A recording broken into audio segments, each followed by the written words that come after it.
We are 1 week away from Penn State Purdue, so your questions at the top of your mind about Penn State football, the coming festivities, all of that on the BWI Daily Edition. It's the mailbag today featuring Greg Pickel. We'll get to it here on the BWI Daily Edition.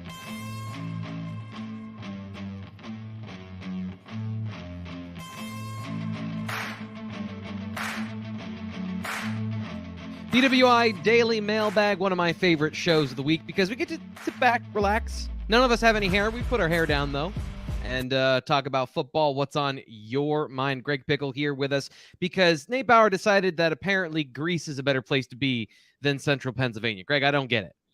Yeah, no, me neither, T. Frank. But hey, hope he has a good trip. And we're here and we're excited because it is 7 days until football is back, T. Frank. Actually, no, it's like 48 hours until college football is back, but 7 days until Penn State is back. So we've made it through the slog of winter and spring and summer, and here we are. I'm ready to get to it. Yeah, what are you, before we get to the daily, a couple things I do want to get to. What are you looking at this weekend? What's the game that is most intriguing for your eye? Yeah, so I mean, obviously, I think that we all remember, whether you were there or whether you watched it on TV, Penn State going to Dublin. It's a really interesting game for the players, for the fans over in Ireland. It starts at 12:30 on Saturday, which gives us all that little tease. And then obviously there's not as many games on throughout the day this Saturday compared to what we'll be experiencing next Saturday. But that one has my eye. Scott Frost is fascinating to me and kind of the mess that he has been going on, they're dealing with at Nebraska, most of which is his own doing, of course. But that's a big one to me, T. Frank. And then I just think that point spread's a little bit high. It's almost 2 touchdowns in favor of the Cornhuskers. And we know what Pat Fitzgerald is capable of. Northwestern's defense is terrible, but the offense looks okay. So I'll have an eye on that for sure. Yeah, we need to get, we have not gotten our gambling show yet this year. We need to get our betting show going with you and with Ryan, because I know you just said a bunch of really smart things, but they went right over my head and everyone else was paying attention. We just need to get that show going for the year. We'll have that coming up hopefully soon. But what we have today is we have the BWI mailbag. So let's get into that, and then we'll get to some other things as we get throughout the show, some other things I want to touch on outside of the questions from our listeners. As always, the BWI mailbag, the easiest way to get in, the easiest access is through BlueWhiteIllustrated.com. It's $1 to sign up. You get 12 months of access. You get 12 months of Greg Pickel writing interesting things, giving you breaking news, reporting on stuff. You get Nate Bauer and his inside information, Ryan Snyder recruiting. I have some film stuff, and I got some jokes, I guess. I bring a lot to the table, Greg, is what I'm trying to say. That's right, T. Frank. No question about that. Sign up for $1, and then you can get your questions on the mailbag the easiest way, although we do take some from Twitter. And just so everyone knows, you'll see these questions, and if you watch the show, you'll see some of the familiar faces, our regulars that ask questions. They're in alphabetical order for the most part. I don't choose favorites when we're doing the show. So Beaverman it goes first because it's a beaver. It's a Beaverman 72. Really stumbled over that transition. Do better. That's okay. We're there. We're here. In 2021, still preseason for us too, T. Frank. Still preseason for us too, buddy. Let's see. What does he have to say? Beaverman 72 says in 2021, Arnold Ebiketie accounted for 9.5 of the team's 26 sacks. The next lowest sack total was 31 in 2014, if you exclude COVID. In 15 through 19, the team sack numbers were in the 40s. Man, he did his homework on this question. Do you anticipate the sack numbers getting back into the 40s this year? And is it more likely to be a group effort, or will someone like Adisa Isaac have to play the Arnold Ebiketie role this year? Greg, I'll let you go first. What do you think? Yeah, so I mean, I think we can remember that Penn State at one point had, I think, a 3-year total number of sacks, T. Frank, that led the country in terms of total numbers. So, yeah, they were very good there for a while, and it's dropped off a little bit. Can it get back to 40? I think obviously that's a very high number to reach. And when you go into a season with a guy like Adisa Isaac, who's back off of injury, and I think we all know what he's capable of, but how soon is he ready to make that kind of an impact? He's going to be a starter for all intents and purposes, but is he ready to get back to the place he was prior to getting hurt? We're going to have to wait and see that. I mean, this defensive line between it, T. Frank, does not have a lot of sacks to its name, and especially that's the case at defensive end. PJ Mustafer, of course, very successful at defensive tackle. Smith Vilbert does have 3, but all in one game, all in a I don't want to say it's not a scrimmage, but obviously Arkansas, just like Penn State, had some players not in that game. So Yeah. can he build on that form? I'm going to go with no. I think they can get in the ballpark, but I'm not ready to, I think, project them to hit that 40 plateau mark yet. It'll take a lot. So it'll take. It'll be a group effort to answer the question. Yes. If they do get there, it'll be a group effort. Yeah. Yeah. So we've seen flashes and we've talked about Adisa Isaac for a couple of years now as an up and coming defensive end, but we really don't know in deep detail what sort of skills he has. We know he's fast. That's what we know. But what else can he do? Just being fast isn't enough. So I can't project Arnold Ebiketie because we saw him even at Temple be a dominant figure at that level and produce and do it in a way that you saw had a great chance of translating. So we did have some evidence to see Arnold Ebiketie coming. A lot of people thought he was a great transfer to Penn State, and Penn State got a steal there.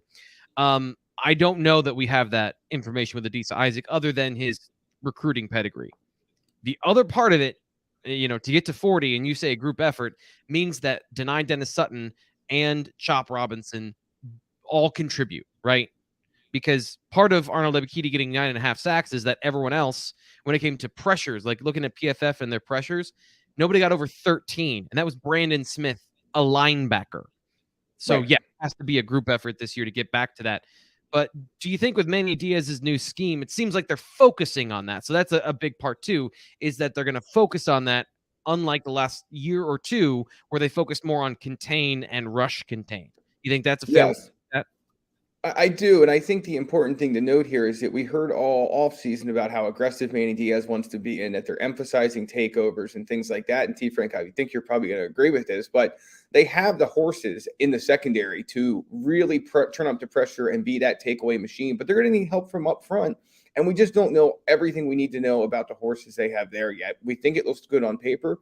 There's been some encouraging reports out of preseason camp and also spring practice. And obviously, when you go back to some of these guys recruiting, they were very good at pressuring the quarterback. But yeah, I think you feel good about the turnover part of Manny Diaz's emphasis in preseason camp being something they can accomplish. But when it comes to the defensive line and high sack totals, I just am not quite ready to jump that far ahead just yet.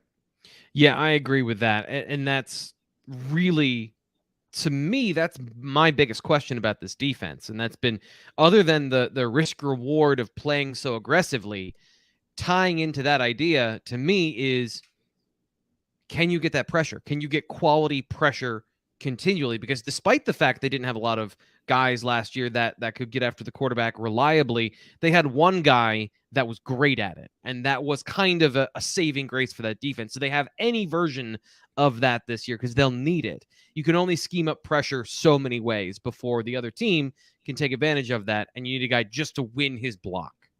Next question is from Caesar. We often hear of teams that run behind the left side of their offensive line or the right if one side is particularly strong. He does not recall PSU doing that in the 80s or 90s. Do you think that Penn State's decision to line up Olafashanu and Landon Tengwall on the same side, on the left side, left tackle, left guard, indicates a desire to have a dominant left side to run behind, or is this an example of preseason wishful thinking? I think it has more to do with pass blocking, truthfully. Like, you put your best pass blockers on the left, they are the two best athletes, so they're going to pair together. And they've got the longest timeline to be together, so you can gel those two for a while. Does that make sense?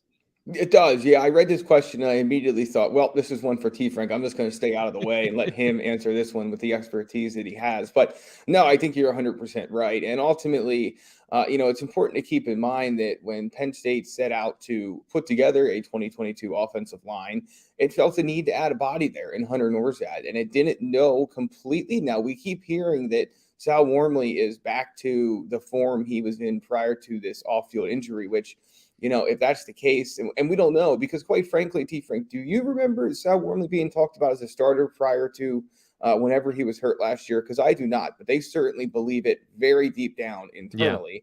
Yeah. And so if that's the case, obviously I think they feel really good about the line, where the line lines up. left to right. But yeah, I think there's probably another aspect of it too, that as we saw, I believe it was against Rutgers, Landon Tangwall can play tackle if needed, if, unfortunately something would happen to Olu Fashanu or what have you. So, and he'd probably be on that side of the line. So I think that probably plays some kind of factor in it as well. Yeah. What I remember from last year is that our Nate Bauer was doing some reporting at the end of camp around the time that Salim Wormley was injured, that, he was going to be the first team offensive guard, got injured, but before then, the battle was still going on at that position, and I don't think that we had any indication about that. So this question is interesting in kind of the layers of it, Greg. There's a lot of traditionalism in football, and at least as far as I understand this, and I don't know if this is the way you grew up learning football, was the right side of the line was your run blocking side. So you had your dominant run blockers at right guard and right tackle. Your pass protectors were on the left side. You wanted to have your athletic guys over on that side because the quarterback's blind side. And you wanted to run to that, kind of your personnel. That's how you're setting it up. If you've got one dominant run blocker at tackle, you want to put him on the right side because the blind side is the left. The quarterback can see it coming on the right side. The reality is now there's just absolutely no way you can have a pass protector on the right side that doesn't hold up. There are too many athletes in space now. There are too many edge defenders. So that kind of traditionalism of left versus right, there is still some of that in terms of if you're going to weigh X versus Y and you don't have elite players on both sides, you will go, I think, with that. But if you want to be successful, your right tackle has to be able to block Chase Young because nobody's sticking their elite pass rusher at one spot anymore. We've gotten smarter. We realize if you're throwing the ball, the worst blockers on the other side. Right. And so the other thing too is that now the pressure just comes from everywhere. I mean, when you look at when we talk about the 80s and 90s and what was going on then compared to now, I mean, it's night and day. The schemes have advanced. The players are bigger, they're faster, they're stronger. They come from more parts of the field. They have more ways to disguise that. It's still 11 on 11, of course, and you got to win against your guy no matter who it is. But yeah, the way things operate now have certainly changed dramatically. So to try and compare eras, I think, is even very difficult at a number of positions. And this is just one of the reasons why. Yeah, and there's so many things that I could go into kind of depth about this particular idea and these layers of football. I don't want to say misconceptions, but just kind of updating your knowledge about the game that always tie in. But I love questions like this because it makes you think about history and where we've come. Because you're right, we're playing a different game in a lot of ways where you're in a shotgun 60% of the time now. The teams that play a traditional I formation are in the minority. Before we get to For the Glory, I want to make sure we get to this because the season is coming up very soon. It's a week to the first game, but then after that, it's the home opener. And if you have been looking for a reliable source of Penn State football tickets, is that you? Have you been looking for that? Well, I have something to tell you. Jim at TixmanJim.com, formerly PSUTixman.com, has been running his ticket exchange in Wilmington, Delaware for over 25 years. Every buyer is handled with courtesy, respect, and every ticket purchase is guaranteed. Proceeds are used to fund the PSU AA Chapter Scholarship Fund and the PSU Levi Lamb Fund for athletic scholarships. Get your home opener, like I just talked about, the Ohio U tickets, Ohio State Stripe Out, or Minnesota Homecoming Whiteout game tickets now.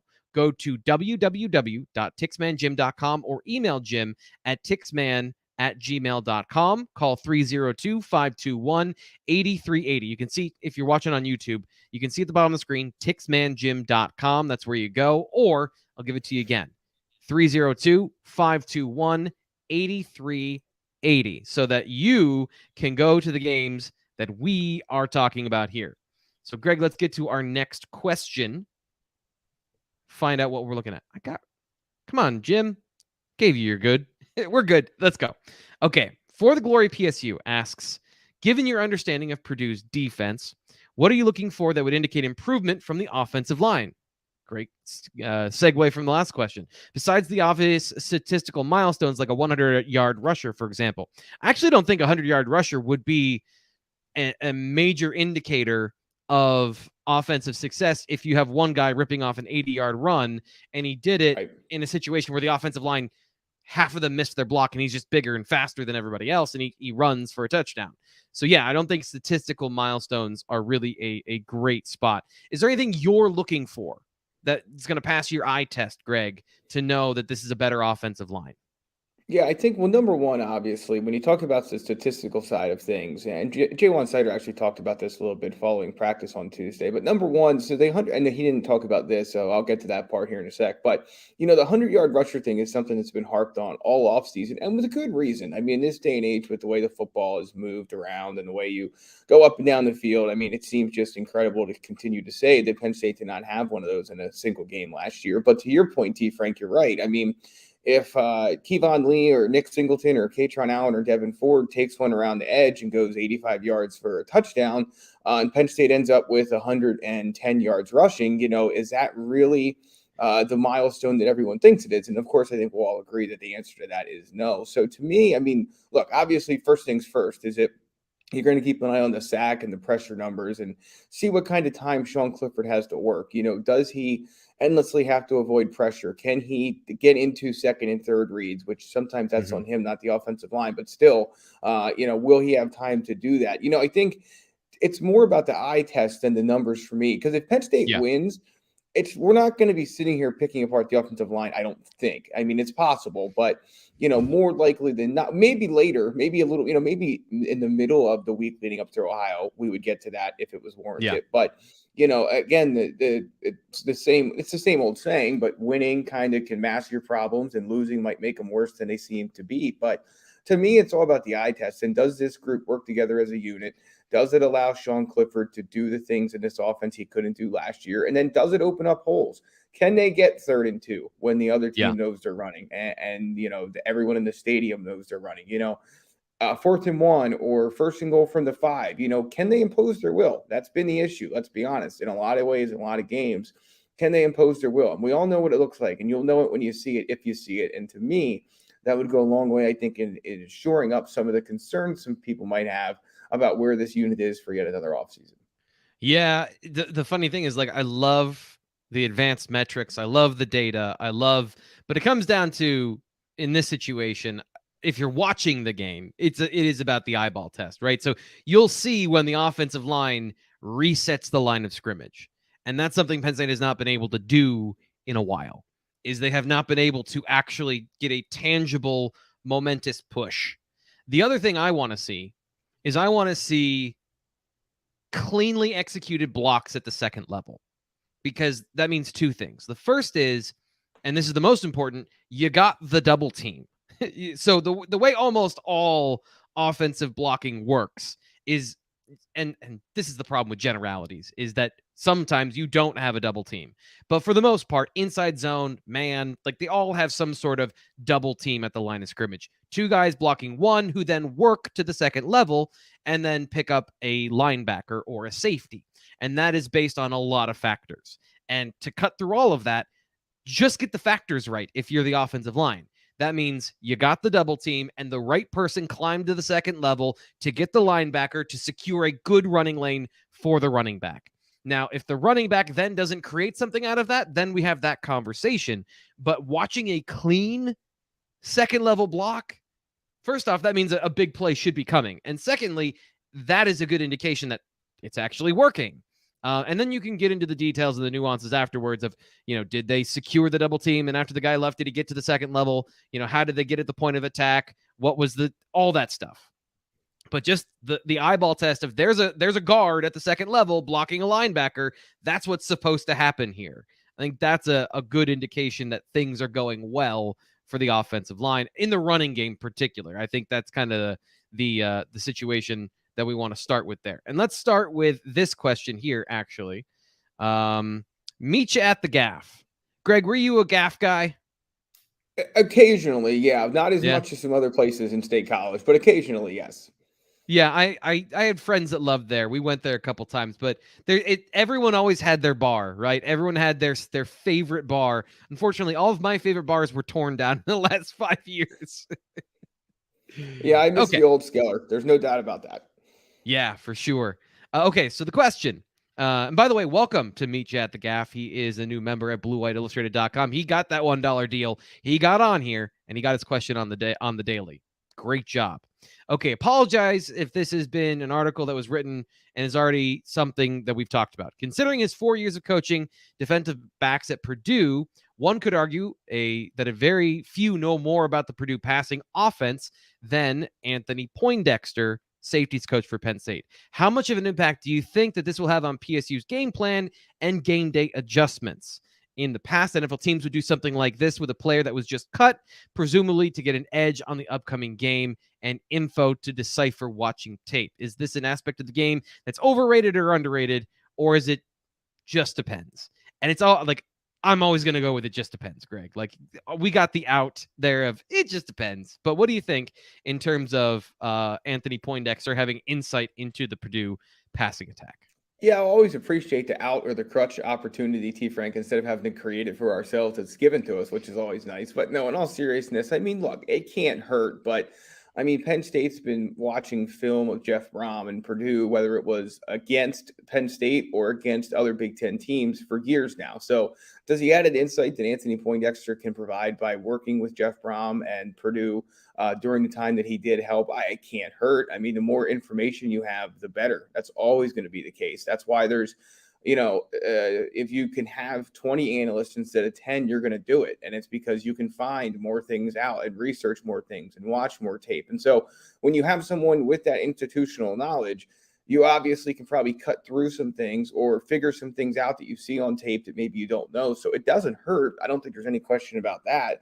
I'd be careful to overstate its importance, though. And obviously, Anthony Poindexter probably knows much more about the way Jeff Brom likes to operate on both sides of the ball. So it could help in both ways. But I'd be careful to overstate the importance of it. All of these schemes are tweaked and changed, and things that were, the word I'm looking for here is a tendency. A year before probably isn't going to be the next year. Some of your bread and butter stuff is obviously going to be, but guess what? That's all on film and anyone watching it can see it. So it can hurt. Again, the more hands on deck you have, whether it's coaches who have a familiarity with a opponent school and coach, or whether it's just more people in the building, which Penn State has this year, watching tape, doing advanced scouting and things like that, the better off you're going to be. But I thought James Franklin made a good point on Tuesday night, T. Frank, when he said, look, Purdue has had some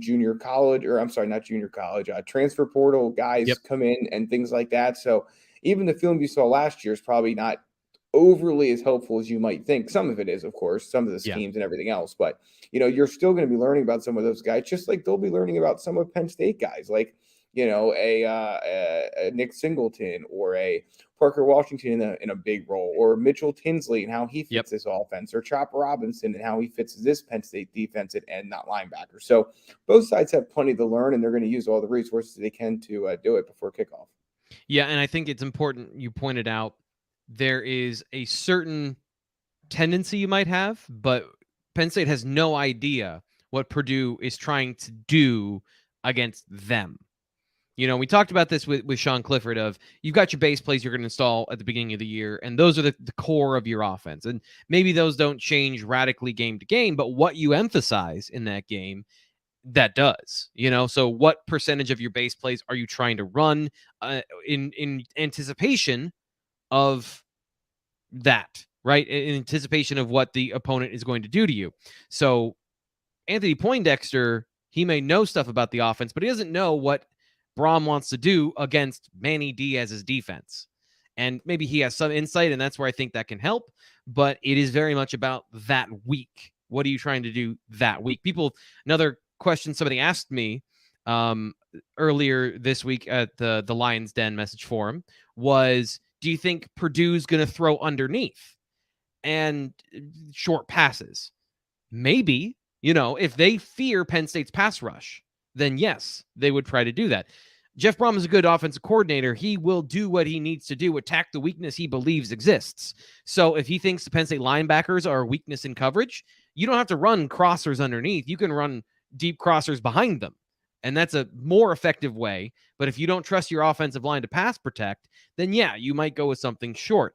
But last year, the thing, and I said this in our preview, and I'll say this next week, Purdue, I think with Brom and with O'Connell at quarterback, at their core, they are aggressive. They want to throw the ball down the field. That's what made him different. That somebody called O'Connell the second best quarterback in the Big Ten. And I think from a production standpoint, purely from what he did last year and not from a talent perspective, I think that's a fair assessment that he was that guy. He threw a lot of balls down the field into tight windows. He was a big-time play machine, and they're going to want to do that. That's what they're going to want to do. Can they do that? What's the game plan?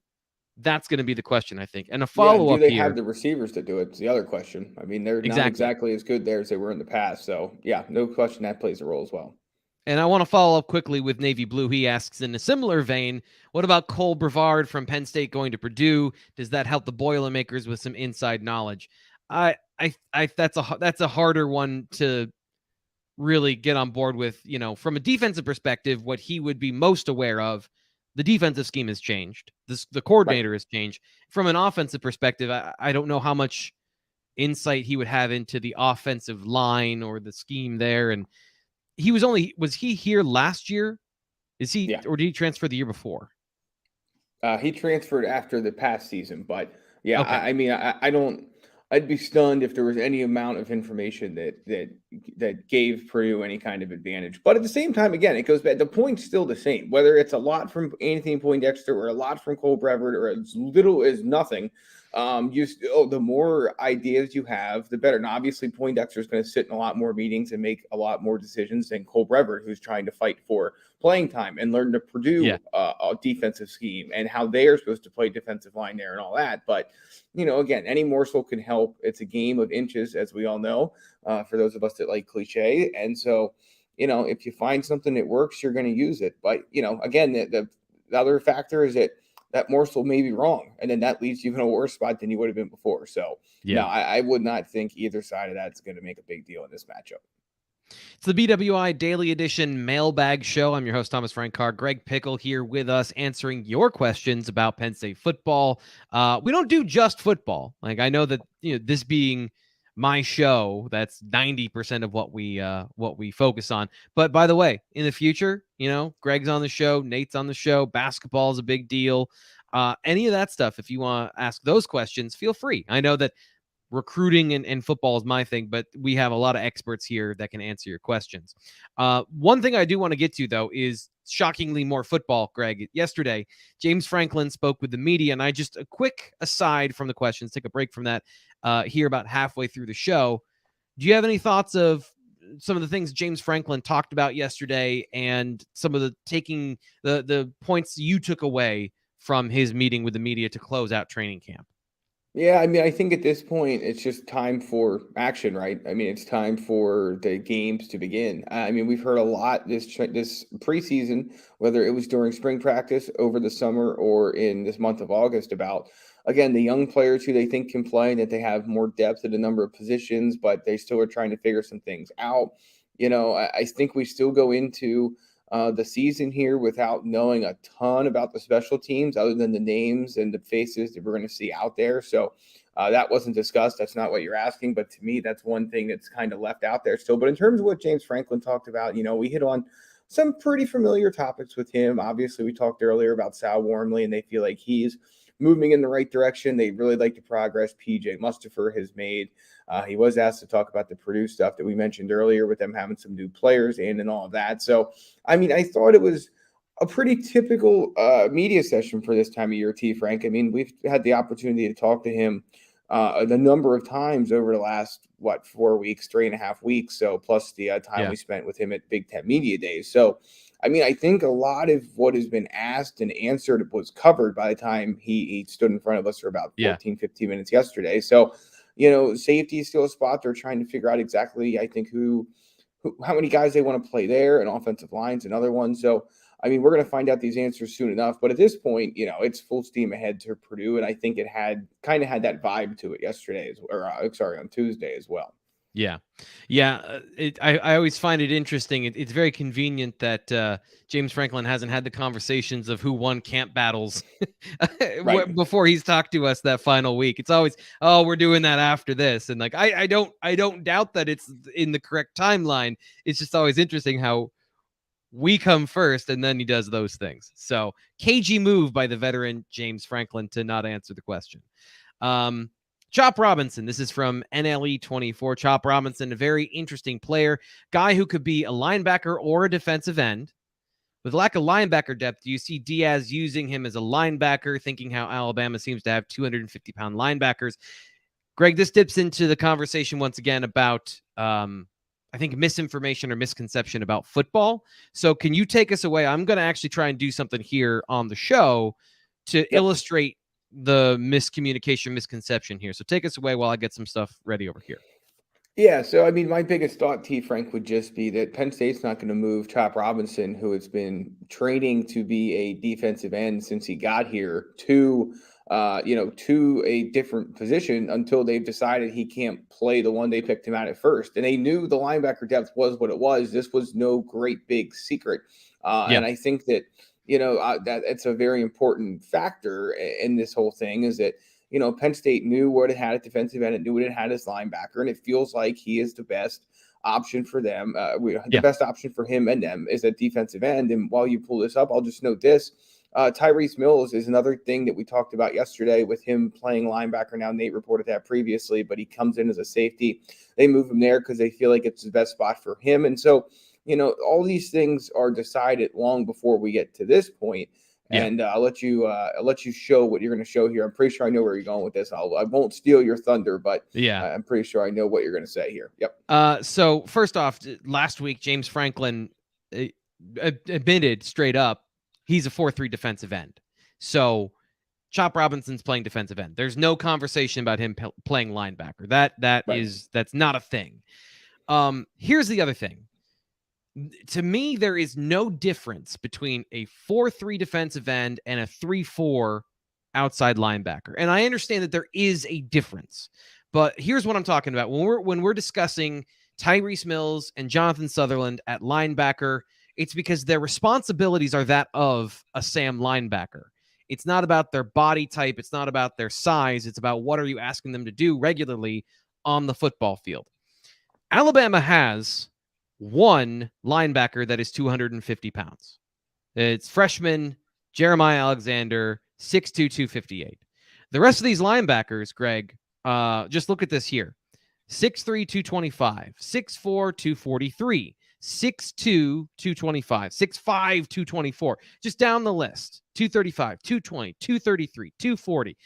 There is this idea that because they're wearing that Alabama jersey, that these players are 250 pounds and they run a 4.5 and it's just across the board. And that's incorrect. The second thing is, do you notice how many linebackers there are here? Because Alabama lists their outside linebackers, their edge rushers. And this is why I think this is a better way of doing this. Calling them edge rushers as opposed to off-ball linebackers, because it describes the job they're doing. They list them all as linebackers here. So there's a excessive number of them on the thing on their roster. And you look down here, then all the D linemen, 278, 292, 370, 30. So this is where you have your defensive linemen, right? So there is this there's a multi-level misunderstanding here. The first is that all linebackers are linebackers, right? And that's not the case anymore. There are hybrid type players. None of these linebackers, by the way, none of these edge rushers are prototypical sized. None of these are 255, 260. So, and I don't know, I'm not an expert on Alabama scheme, truthfully, to tell you who's playing well. I know that Will Anderson is the headliner there, and he's 243 pounds, I think it was, or 245, something like that. So he's technically smaller than Adisa Isaac as far as his height and weight on the roster. So Chop Robinson at 244 is absolutely a defensive end. Secondarily, I know what I just said about their jobs and their skills, but now we're going to get into the body type conversation about linebacker, Sam linebacker, edge defender. Penn State is playing every body type that has a linebacker body type in the box at one of two positions. So Keon Wiley is a middle linebacker. Tyler Elsdon, Kobe King, those are middle linebackers. You have Jamari Budden, you have Curtis Jacobs, the starter, and you have Abdul Carter at the will. So they're three deep at those positions. That's not a lack of depth. They are not lacking depth at linebacker. They've taken safety body types and they've played them at the Sam linebacker. So you've got a safety body type. That's where you're pulling those players from. So this is a couple of different things from a couple of different buckets of football isms to say that absolutely not Chop Robinson is not a linebacker. I don't think they're lacking linebacker depth. What they are lacking for Penn State fans is the scheme that Penn State fans want them to play, which is to have 3 traditional linebackers on the field, which again, if you look at Alabama, what they have 5-star defensive tackles, and they play 3 of them, and then everyone else is 235, 245. They run, they hit, they chase, they tackle.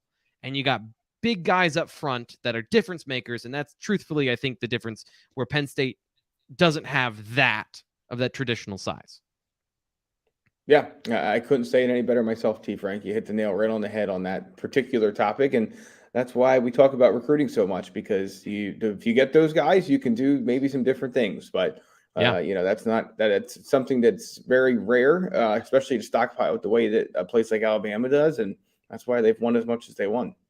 Yeah, and this is another tangent of the SEC and size at linebacker. I forget his name right now, but the linebacker that won the Butkus Award last year was 235 at middle linebacker. So, and he was from Georgia. Linebackers are now this size. This is something that I think Penn State fans have to understand and have to come to terms with, that even the best players in college football at the best universities that are winning regularly, they don't have 255-pound slobber knocking middle linebackers. Every once in a while, you got a throwback guy that's good enough that gets in there and he plays because he does 2 or 3 things so well, and you can overcome what he doesn't do well. But for the most part, everyone's playing coverage football. They're playing with an emphasis on that. Sykim asks, did not see JB Nelson, the offensive lineman transfer, on the depth chart that we released recently at bluewhiteillustrated.com. Sign up for $1. You can get Greg and Nate's insight on that, the depth chart that we put out recently. Do you believe he has the potential but needs an extra year of coaching and a high-level strength and conditioning program? Greg, what's the situation that you see with JB Nelson? Well, I think they've talked about him a little bit, especially back in July, late July, his name came up. And, we've talked about this before, but there's not many offensive linemen who can come in and be ready year one. Now, that doesn't matter if they're a high school guy or a junior college transfer. Maybe the junior college transfer is a little bit further along, maybe not. But, yeah, I just don't look at this situation and say, oh, no, the fact that he may not be on a 2 deep or a 3 deep or what have you is the end of the world. I think that we've heard some positive things about him so far, and that he will eventually find his way into a better spot on the depth chart. But I do just think T. Frankie needs a little bit more time to get to a point where that's the case. So I would not see any reason for any kind of panic or anything like that at this point. Yeah, and he is practicing, by the way. So he is a part of the team. Right. We've seen him performing. He is at guard, that I want to clarify. He is a guard for Penn State. He's been a guard both in the spring and here in fall camp. But if there's one place they do have depth, it's on the interior. So if he's not ready, you don't have to force him into the lineup just yet. Right. And to the second part, please keep the interviews coming. We'll be working on that. I'll see if Nate wants to get his buddy Pat Kraft on the line and get him on the BWI Daily Edition. Greg, that shouldn't be a problem at all, right? Yeah. Well, maybe one day, T. Frank. But as we head into this busy time of year, it's always hard to line those up, much harder than you would think. But no, I'll say this about Pat Kraft, just to kind of put a bow on this particular question, and thank you for it. But his priorities, I think he's kind of made them clear. It's in NIL, it's in facilities. I mean, I know this is all very vague, but NIL's at the top of his list, and getting some of these facilities in order are at the top of his list. And I think you can bring in a new person and they can run the department the way they've run other successful ones before them. But to the point here, Rome wasn't built in a day, and some of this stuff takes time. And if you go back and look at everything we had on Pat Kraft from Big Ten Media Days in the end of July, or if you go look at Nate's story about his first, week on the job, I believe, or the day he started, I think, he has a lot of big ideas, and there are a lot of things that will help Penn State be better in the short term and the long term, but they're not going to happen overnight. Yeah, and the what comes to Some mind can, but is not most. Yeah. yeah. What comes to mind too is like if you want a press release, like a lot of us want news, right? We want to hear something's going to happen, but can you get something together tangible to get an actual shovel into the dirt for facilities or actually arrange something in the amount of time when you've got the news of this is going to happen? And does it matter if you know about it until it actually happens? You know what I mean? Like the disconnect between here's all the things we want to do, here's a press release, but then it's still going to be 6 to 8 months before anything happens because that's kind of how things happen every once in a while. And I think that from what I understand and the vibe I get is like, we'll find out when things are happening from Pat Kraft. Right. Yep. I agree with that. All right. Sam Squanch Steve. Sorry, I have a hard time with some of your handles on the message board. And I'm not like, my default is to like joke about it. And it's not about you. It's about me reading them. Sam Squatch. Squanch? Steve. It doesn't matter. Do you believe Penn State will have more rushing or passing touchdowns versus Purdue? Greg, your thoughts here. I would say passing only because that secondary is not very good as far as I'm concerned. I remember looking at them a little bit in detail. You've done so more extensively, of course, but I just wasn't impressed with that secondary. Now, look, do I think Penn State's going to try like heck to emphasize the running game and make that look as good as possible? And could that lead to them having more rushing touchdowns in this game? Yeah, it could. Yeah. But I just think that looking on it just on paper, and hearing all we've heard about Sean Clifford and the offense and everything else, I'm inclined to go with passing at this point in time. What are the odds? Do you have how would that work? Is there an over under? Do you have to bet a line on that for rushing or passing touchdowns? Yeah, we would just have to set it. I mean, look, I think I'd probably make it, a very short favorite on the passing because it's random, right? I mean, Yeah. you could throw it 99 yards and get tackled at Yep. the one and then sneak it, and there's your rushing touchdown. Or Yep. conversely, you could run it 99 yards and then throw a bubble screen and score on a walk-in touchdown, and there's your passing touchdown. So, I mean, it's totally random, but I just think that there's going to be opportunities for Penn State to stretch the field vertically and to get some of these guys into space in the passing game and in the running game, but definitely in the passing game as well. Yeah, and this is where James Franklin was hinting at when he said on Tuesday about they've had so many players in the transfer portal come in for Purdue that it's kind of like getting JUCO players over the summer and you don't really know what to expect or to prepare for.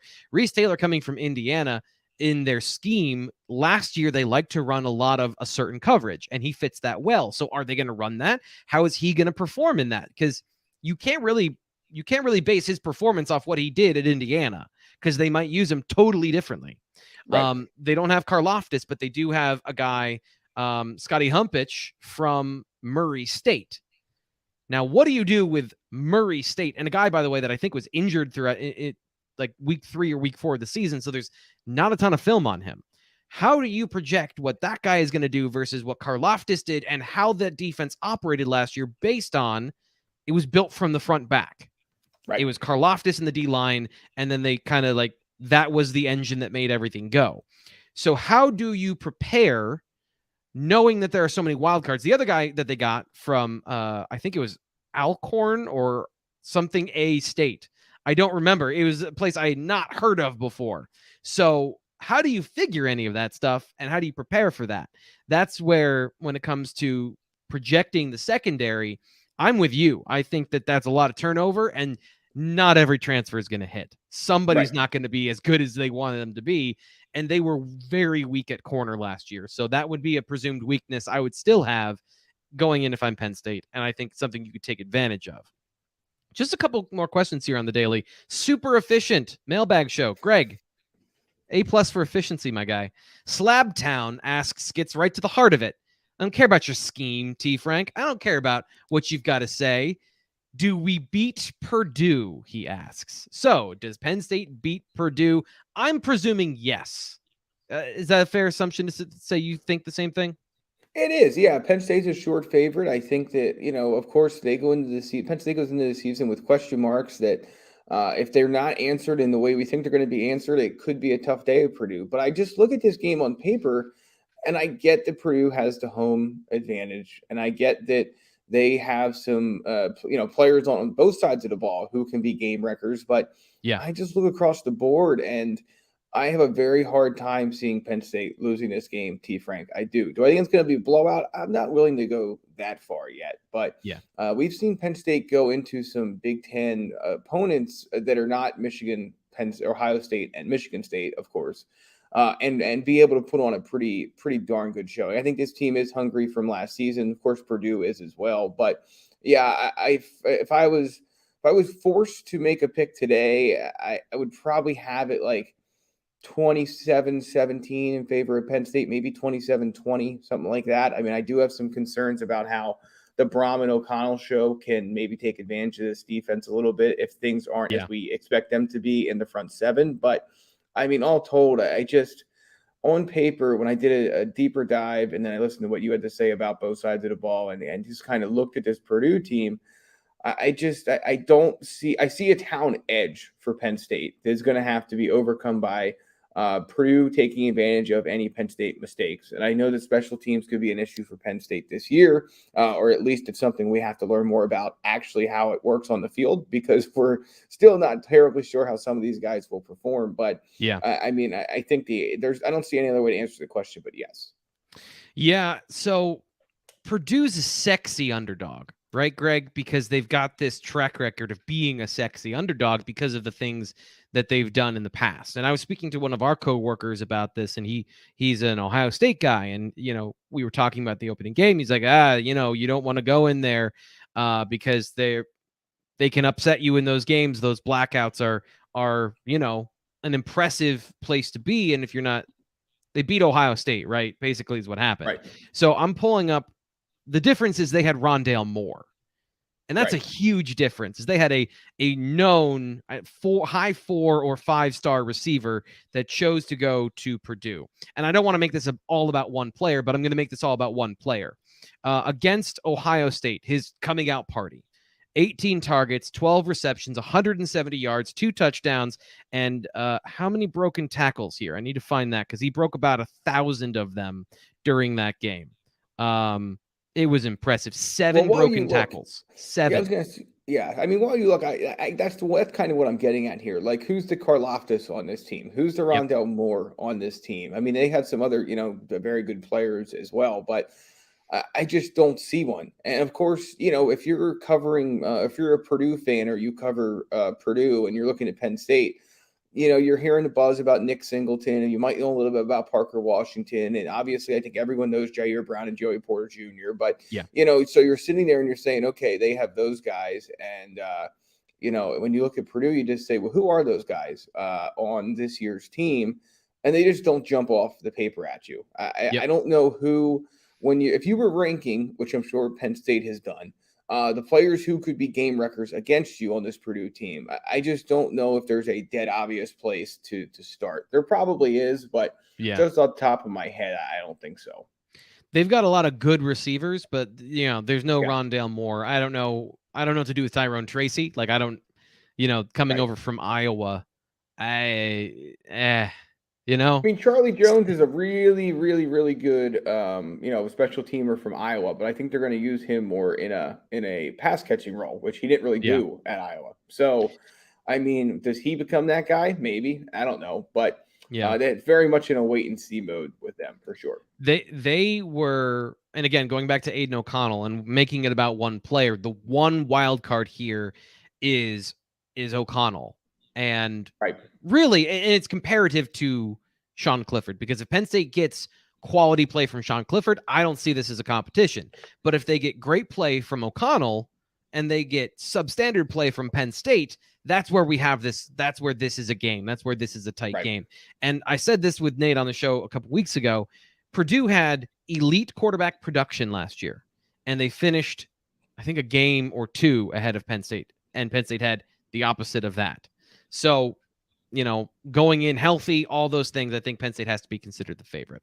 Joey asks, can you explain why Kevon Lee would start at running back if he's not the best option at running back? Not saying specifically from us here, but the idea of starting a true freshman on the road at night.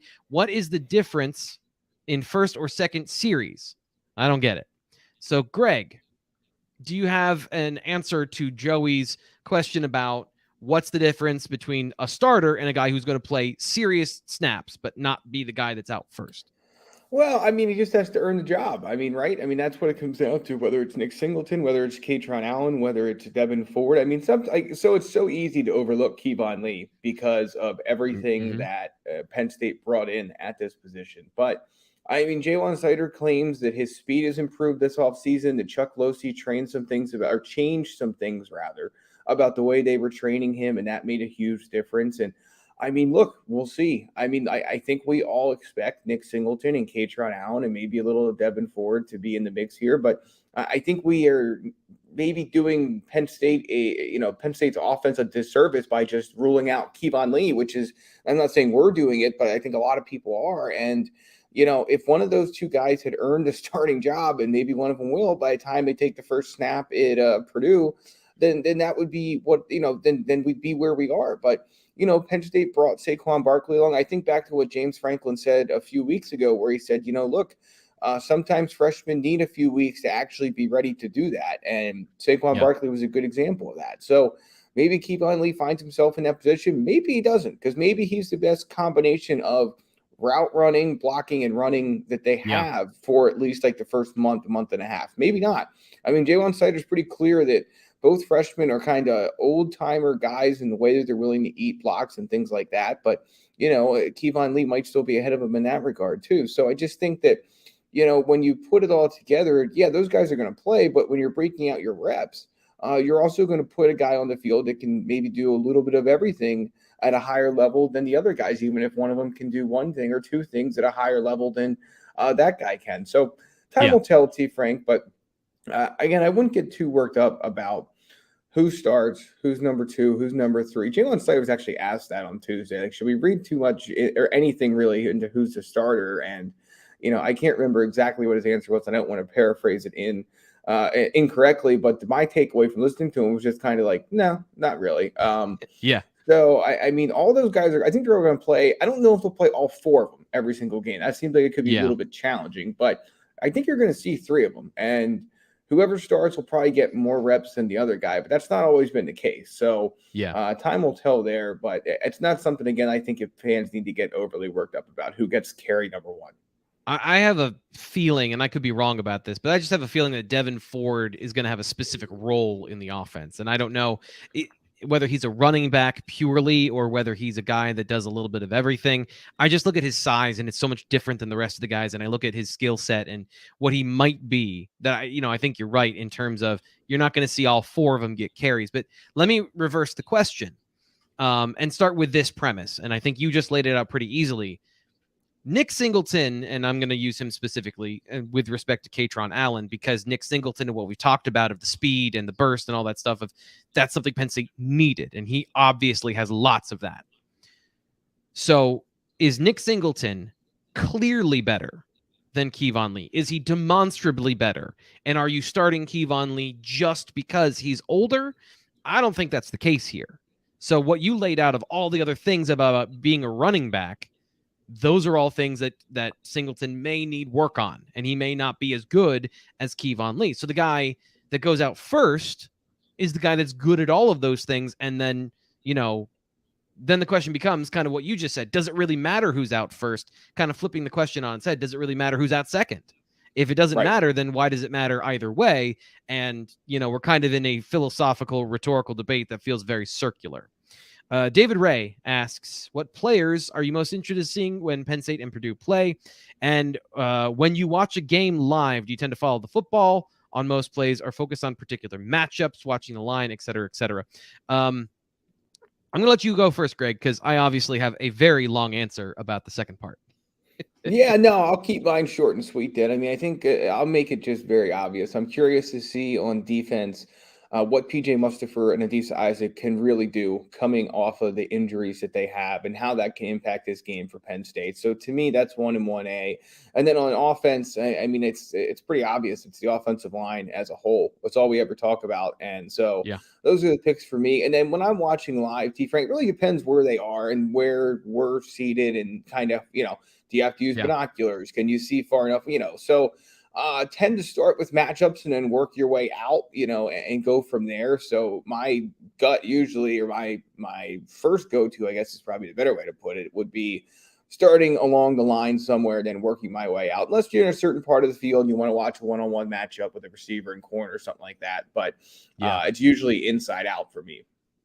Yeah, and I'm glad you bring that up because you're at the game. You are seeing it live, so you can see everything versus most of us, and I imagine Dave, unless he goes to the Penn State games, I don't think he goes to away games as well.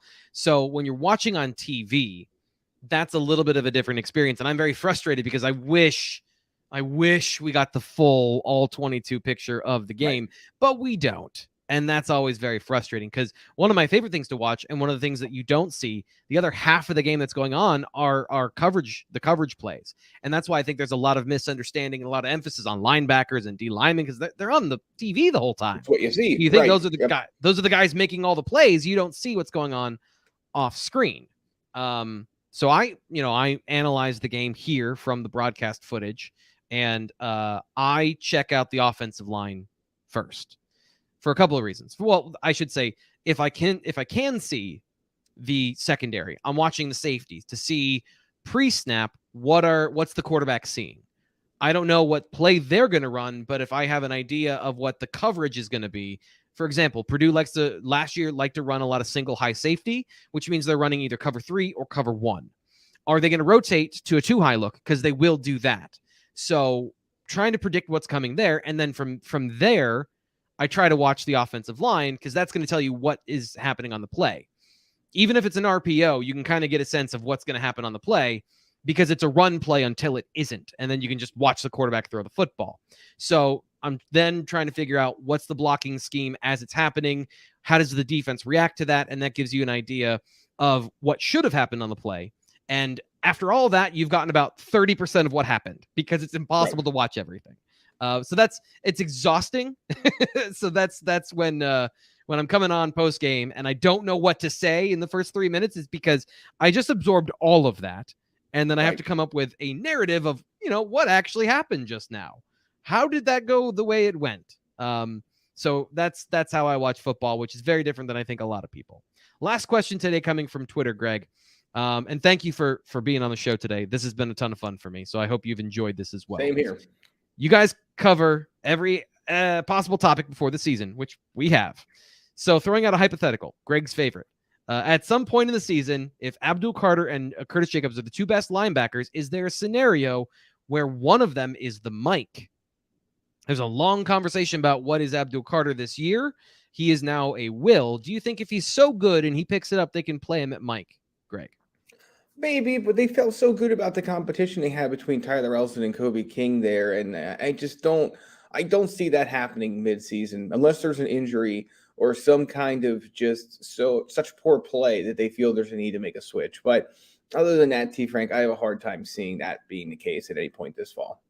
Yeah, it would have to be a special package where those two guys are on the field together that is different than one of them is playing Mike. Maybe if you put Curtis Jacobs at Mike and you have Abdul Carter at Will because you want to get into a situational package, I think that is something that could happen. So yeah, I think that's a possibility, but it's not a full-time Carter's the Mike and Jacobs is the Will, and that's what you're doing. I think it'd be more of a third down thing. And even then, they're going to bring more coverage players on the field. They're not bringing a 240-pound linebacker on the field for a coverage situation, even if he is good and Carter, is very athletic. That'll do it today for the Daily. So, Greg, thanks for coming on the show. Let's do this again sometime. Always a pleasure, T. Frank. Looking forward to the season and the chats we'll have with everybody about it.